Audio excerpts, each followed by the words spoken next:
Yo guys, welcome back to another solo episode of Healed Now What. This week we're going to talk a bit about self-sovereignty, claiming our emotions, and moving beyond the past in the present moment. This conversation is so necessary because very often we get swept away by our emotions, our relationship turmoil, and really just lose connection with ourselves and those most important to us. In my many years of first working with my own deepest and darkest holes and then helping folks move through theirs, I just wanted to share some of this with you. But before we get into that, let's just take a moment to notice something that is either nice or pleasant. So this could be anything. A picture in your room, the way your clothes feel on your skin, the breath you just took, or even a lovely conversation you just had with someone. And as you recall that moment or take in that moment now, just notice how it makes you feel. If there is an area of your body that stands out, maybe even just putting a hand there.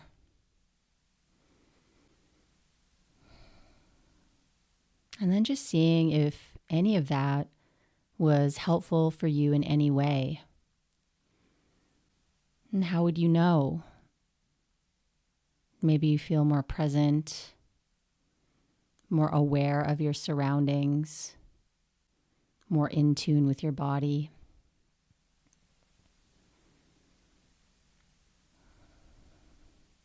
So let's get into this conversation around self-awareness, regulation, relationships, and how they all kind of just tie in together. People talk a lot about regulation, but what is this elusive state for so many people? Well, it was elusive for me for many, many years. I thought rather than give you some scientific explanation, I'd rather tell you what regulation feels like for me. So I'm just going to drop in for a moment. Regulation. What it feels like for me is becoming mindful and aware of myself. I can think clearly. I can make a conscious choice. I'm able to notice my breath and maybe even sometimes my feet on the ground. So feeling of being grounded. I can speak clearly, and I have an experience of actually feeling weighted in my body. So there's this connection that I feel to myself. I feel here in the present moment. I can notice my surroundings.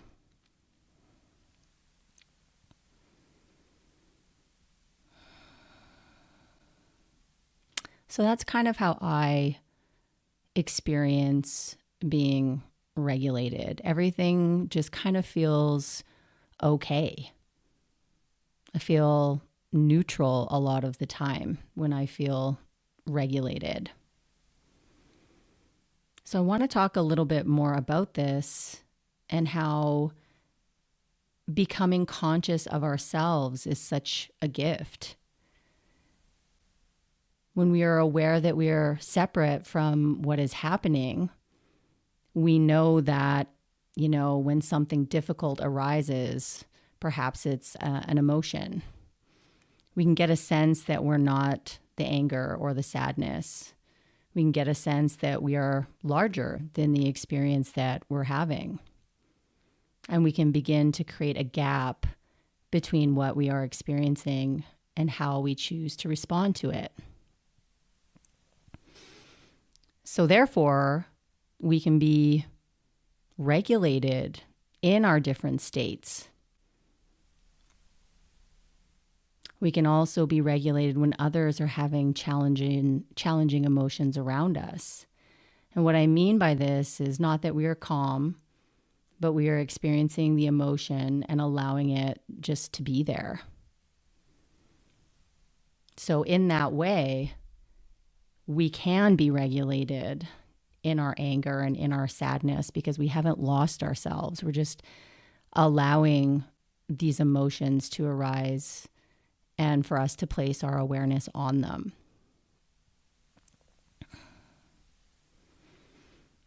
And how this sometimes shows up in our intimate relationships when we don't know where we're at, or maybe we have some needs that aren't being met. I love giving examples from my own life because Lord knows I have many of them. There was a time that I literally could not handle it when my husband was having a tough day. So perhaps maybe some of you can relate.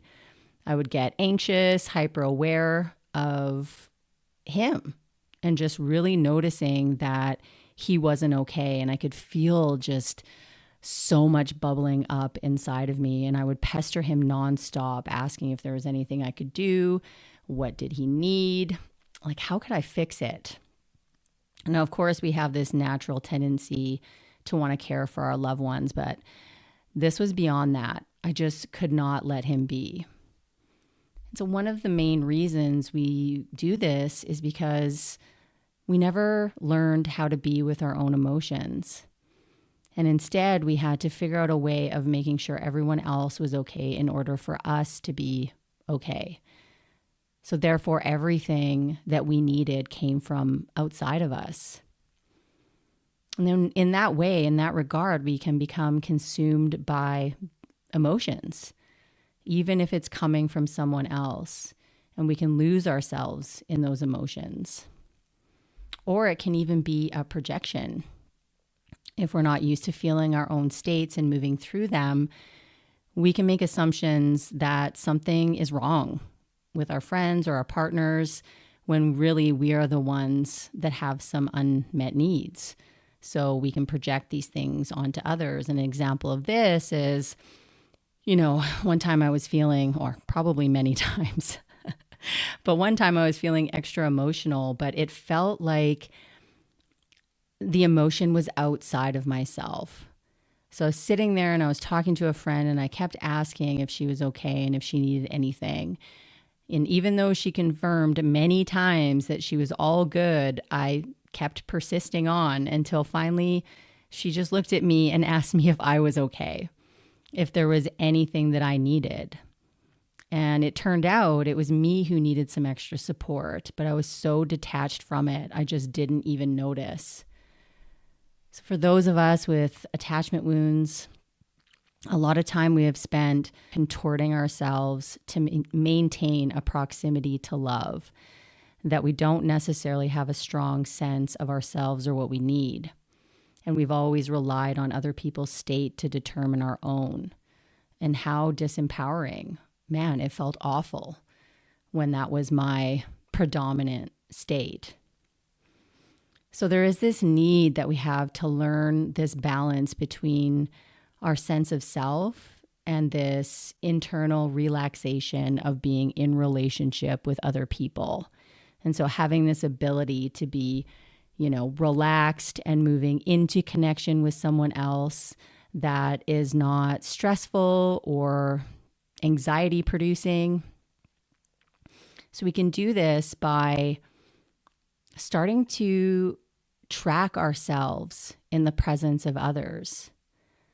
So what I mean by that is just notice yourself. Notice what you're doing and what your body is experiencing when you're in connection with another person. For those of you wishing to dive into the world of somatic healing and get a taste of what it's like to discover the wisdom of your body, I'm offering $100 off my signature course, Reclaiming Resilience, to the listeners of this episode. It is a self-paced 5-week course that teaches you how to be with big emotions and sensations.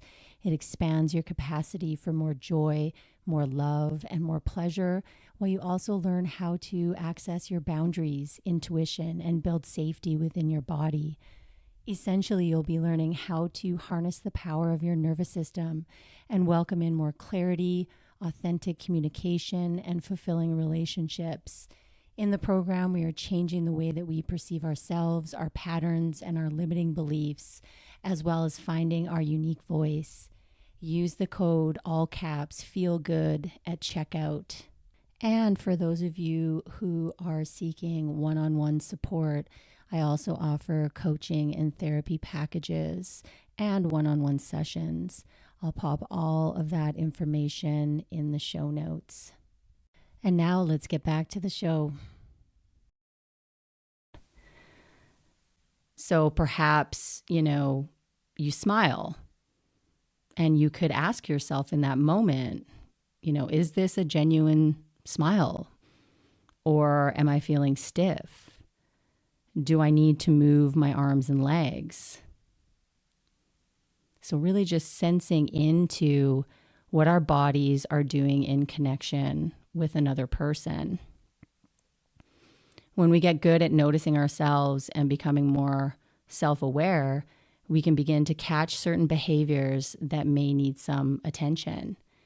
We can begin to challenge this reality that's been part of our lives unchecked for too long. It can even get to the point that we begin to notice that in conversation, perhaps we are talking faster. Maybe we're tapping our fingers on the table. Maybe I start to notice that my right leg is moving and my heart rate is picking up. Geez, maybe my body is starting to feel activated inside. And then maybe I start to feel dizzy. And so I start to notice and pay attention to everything I notice and see while I'm in connection with another. And as I do this, I come back to myself. I'm no longer detached from my own experience. I can begin to feel the intensity moving through my body, but I'm still aware of what's going on. So I'm having moments of regulation during dysregulation, during intensity. I don't feel calm, but I do feel capable. And that's a huge difference. So the point here is to learn to manage the overwhelm we feel in these relationships we have with others and to ourselves. Because whatever we repress will get expressed at some point. We can really teach ourselves some new skills by learning how to regulate through intensity while becoming mindful of our experience. So instead of projecting, distracting, or picking up that cigarette or glass of wine, which is fine here and there, but if it's become part of the way that we deal with overwhelm, maybe we can learn how to move towards our experience instead of running away. And this is the beginning of self-awareness. We can learn how to stay connected to ourselves when we face challenges. We can feel it and notice it without being consumed by it. We can begin to notice that our behavior, as well as many other things, are an attempt at regulation. And regulation occurs in a moment of mindfulness, a moment of presence. When we're little, we borrow the regulatory capacity of our parents. That's just the way it is. We learn through our parents' nervous systems. We take it all in, we watch and learn how to be with or ignore our internal states. So for my empaths and highly sensitive people out there, this is part of how we learn how to manage the superpower of being sensitive, because it is a superpower. We learn how to harness the power of our nervous system. We do this so we can avoid merging with others, feeling the pain of the entire world. We do this so we can feel what is happening in our own bodies without wanting to avoid or become consumed by what we are experiencing. So we're developing this ability to handle moving towards our own internal experience and feel it in our body. We're learning how to hold our own discomfort.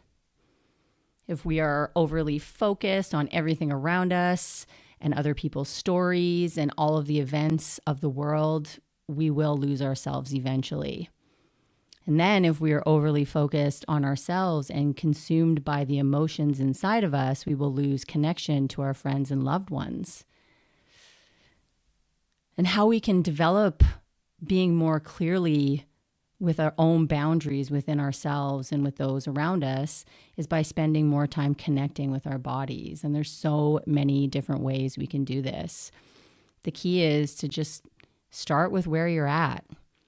If you have a movement practice, yoga, or maybe you like to dance or sing in the kitchen, whatever it is, the trick here is as you move or sing or dance, allow yourself to become aware of the various sensations throughout your body. How do your feet feel? Your hips, your neck?